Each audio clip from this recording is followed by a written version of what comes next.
டேய் என்னடா இவ்வளவு சோகமா இருக்க விர்ரா. ஹெட்டுக்கு ஒரு மேட்ச் பேட்ல படல. இல்லடா. அபிஷேக் சர்மா கன்ஃபார்ம் இந்தியான்னு வந்தா ஃபார்முக்கு வந்துருவாரு விடு. இல்லடா வரும் இல்லடா. டேய் பேட் கமின்ஸ்க்கு ஒரு பேட் கமின்ஸா இந்த வருஷம் அமைஞ்சிருக்கு அவ்வளவுதான். இதுக்கெல்லாம் டென்ஷன் ஆகலாமா? அவரு பாத்துருப்பாரு. அவரும் இல்லைன்னா ஒருவேளை சமிக்காக ஃபீல் பண்றேன்னு நினைக்கிறேன். சமி இந்த ஜெர்சினால அப்படி ப்ளூ ஜெர்சியை போட்டா சமி வேற மாதிரி ஆயிடுவாரு. அது தெரியும். ஆனா அதுவும் இல்லடா. அப்ப என்னதான் இருக்கும்? என்னடா ஆச்சு? காவியாக்கா சிரிக்க மாட்டாங்க. என் மனசுல அப்படியே கல்லா மாறிக்கிட்டு இருக்கா. இல்ல புரியல. காவியாக்கா சிரிக்கவே மாட்டாங்கடா. என் மனசு அப்படியே கல்லா மாறிக்கிட்டு. எனக்கு வெறுப்பா இருக்குடா.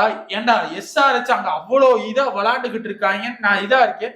உனக்கு அக்கா ரொம்ப இதா இருக்காங்கன்னு உனக்கு பிரச்சனை. அக்கா சிரிக்க மாட்டாங்கடா. டேய் ஒழுங்கா கிரிக்கெட்டா பாருங்கடா. அக்காவை பாக்குறதுக்காகவே வர்றீங்களா? டேய் சரியில்லடா. என்னதான் இருந்தாலும் தோக்குறோம் ஜெயிக்கிறோம். அக்கா சிரிச்சிருந்தா அப்படியே அமைதியா போயிருப்பேன். உனக்கு ஒரு விட்டு, உங்க அக்காவுக்கு ஒரு வெட்டு, அவ்வளவுதான் சொல்ல முடியும். ஏன்டா கிரிக்கெட்ல ஆட வாங்கினானா அக்காவை பாக்குறதுக்குனே நான் வரீங்க போட. என்னதான் இருந்தாலும் காவியாக்கா இனிமேல் ஒரு மிதிதான்.